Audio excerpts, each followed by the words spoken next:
Good afternoon, everyone. Student, we have the next topic is a DC motor. So, what is the meaning of DC motor?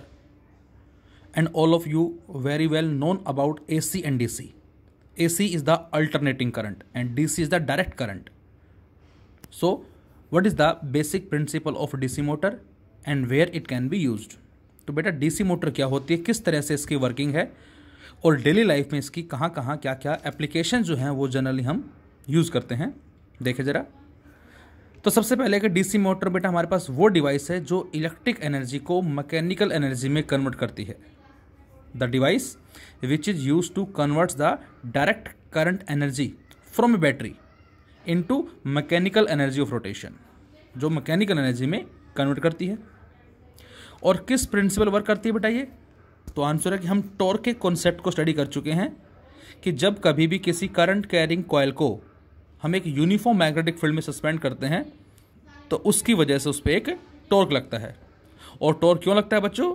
क्योंकि हमने पढ़ा था बेटा कि जब भी कभी किसी ऑब्जेक्ट पे दो इक्वल एंड अपोजिट फोर्स लगते हैं then they produce the turning effect, और उसी को ही हमने टॉर्क का नाम दिया था। और उसकी वैल्यू हमारी आई थी NIBA, that is maximum torque के लिए हमने बात की थी। So principle is whenever a current carrying rectangular coil is placed in a uniform magnetic field then it would experience torque, और torque होने से क्या होगा? which rotates the coil, जो उस coil को रोटेट करेगा। कुछ इस तरह से बच्चों इसका डायग्राम हमारा है, that is construction and working. देखें जरा क्या होगी इसकी। ये बीच में आपको ABCD जो नजर आ रहा है बेटा, इसको हम बोलते हैं आर्मेचर कॉइल। ये क्या होता है? ये एक सॉफ्ट आयरन कोर होता है बेटा, और जिसको हमने लैमिनेट किया हुआ है एक लैक्वर नाम के सब्सटेंस से, और इसके ऊपर हमने क्या लार्ज नंबर ऑफ वायर्स को वाउंड किया हुआ है। ऐसा हम क्यों करते हैं बच्चों? तो आंसर है कि जो सॉफ्ट आयरन कोर है इसकी जो मैग्नेटिक परमेबिलिटी होती है बेटा वो हाई होती है। इससे क्या होगा? तो आंसर है कि जो हमने नॉर्थ साउथ पोल लगा रखे हैं इससे मैग्नेटिक फील्ड प्रोड्यूस होगा, लेकिन कुछ फील्ड जो है वो सपोज बाहर की तरफ भी लीक आउट हो जाता है। लेकिन आयरन जो होता है इसकी हाई परमेबिलिटी होने से ये उन सभी लाइनों को खींच के अपने अंदर से पास करवाता है, उन फील्ड को बाहर एक्सटेंड नहीं होने दे रहा, उसको खींच के ये हम ये कह सकते हैं सिंपल लैंग्वेज में कि उसको पकड़कर अपने अंदर से पास करवाता है। तो इसकी हाई मैग्नेटिक परमेबिलिटी होती है, जो हमने डिफाइन भी की थी, the ability of a material which allow the magnetic lines of force to pass through them. उस एबिलिटी को हमने मैग्नेटिक परमेबिलिटी का नाम दिया था। तो ये हमारा एक सॉफ्ट आयरन कोर है जिसपे लार्ज नंबर ऑफ वायर को हमने वाउंड किया हुआ है, इसको नाम दिया गया है बच्चों आर्मेचर कॉइल का नाम दिया गया है। फील्ड मैग्नेट है सेकेंड इसका, जिसमें नॉर्थ और साउथ हमारे पास जो है ये हमारे फील्ड मैग्नेट्स कहलाते हैं, जो इस रीजन में यूनिफॉर्म मैग्नेटिक फील्ड को प्रोड्यूस कर रहे हैं depending upon requirement. So first one is armature, A soft iron core over which large number of turns of insulated copper wire is wound, उसको हमने नाम दिया किसका? आर्मेचर का। Field magnet, the magnetic field is supplied by the permanent magnet NS। इस reason में जो magnetic field provide किया जा रहा है वो इन N और S के बिहाफ पे प्रोवाइड किया जा रहा है। C स्प्लिट रिंग और कम्यूटेटर, अक्सर ये एग्जाम में हमसे पूछ लेते हैं कि what is the function of commutator और स्प्लिट रिंग। ये स्प्लिट का मतलब टूटी हुई। ये डायग्राम में आपको नजर आ रही है बेटा R1 और R2। ये R1 and R2 these are the split ring, जिसको कम्यूटेटर का नाम दिया है, और जो इस आर्मेचर में करंट की डायरेक्शन को रिवर्स कर रही हैं। कैसे? अभी जरा बात करते हैं हम। तो स्प्लिट रिंग हमारे या कम्यूटेटर जो बेटा क्या होता है, these are two halves of a same ring. एक रिंग हमने ली और उसको बीच में से कट कर दिया, तो हाफ पोर्शन यहाँ है और हाफ पोर्शन यहाँ है, इसको हमने नाम दिया है किसका? कम्यूटेटर का। The ends of the armature coil are connected to these rings, और जो एंड्स हैं किसके? इस आर्मेचर कॉइल के, वो हमने इस रिंग से कनेक्ट कर रखे हैं। और ये रिंग आपस में किससे अटैच हैं? साइड में। ये रिंग साइडों में कनेक्ट हैं B1 B2, जिनको हम बोलते हैं बच्चों कार्बन ब्रशेज। तो फोर्थ हमारा पॉइंट जो हो गया brushes, these are the two flexible metal plates or carbon rods B1 and B2 which are so fixed that they constantly touch the revolving rings। जो रिंग लगातार घूम रही हैं वो उसको टच किए हुए हैं, और उस रबिंग एक्शन से यहाँ से एक ब्लैक फाइन कलर का पाउडर जो है वो रिलीज होगा, जो कि फ्रिक्शन को रिड्यूस करने का काम आता है, which acts as lubricant.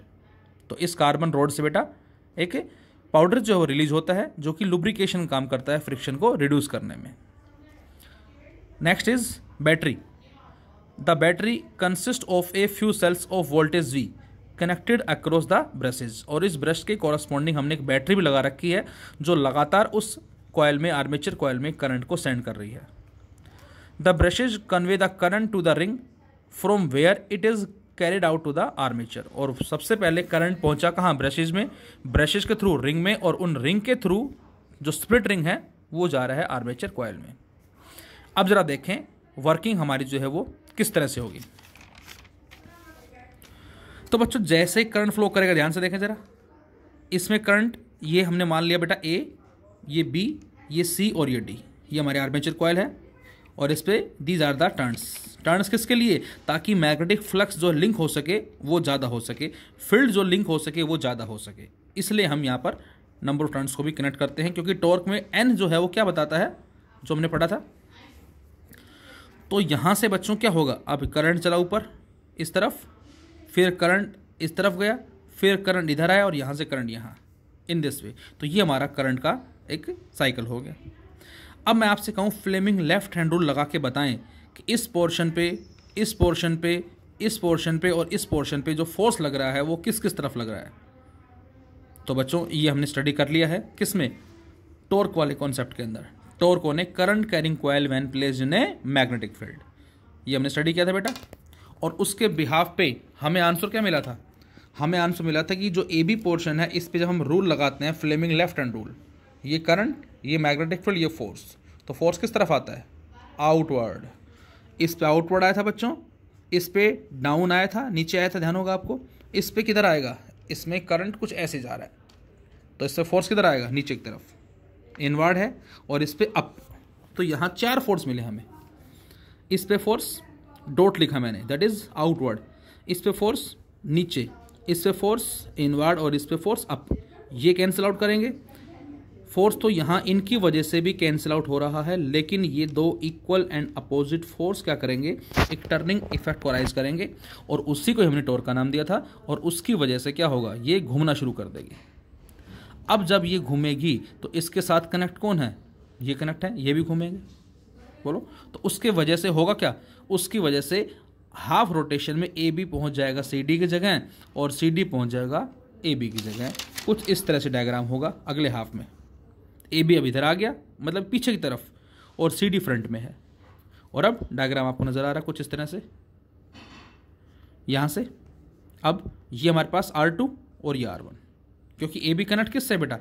A B connect है R1 के साथ और सी डी कनेक्ट R2 के साथ। अब जब रोटेशन होगा, और इस तरह से जब रोटेशन होगा, तो हाफ रोटेशन में ए बी चला गया सी डी की जगह, सी डी आ गया ए बी की जगह। और अब बीच में एक बार इसका कॉन्टैक्ट टूट जाता है करंट सप्लाई का। और अब क्या होगा? अब करंट फ्लो करेगा कुछ इस तरह से, मतलब इस ए बी में करंट अब ऊपर जाएगा और सी डी में नीचे आएगा। जबकि पहले केस में क्या था बेटा? पहले केस में ए बी में करंट नीचे आ रहा था, सी डी में ऊपर जा रहा था। तो ये जो प्रोसेस हो रहा है, करंट जो रिवर्स हो रहा है, वो किसकी हेल्प से हो रहा है? तो आंसर है ये जो हमारे पास कम्यूटेटर जो है, स्लिप रिंग जो है, सॉरी स्प्लिट रिंग जो है, उनकी वजह से। So we can say the battery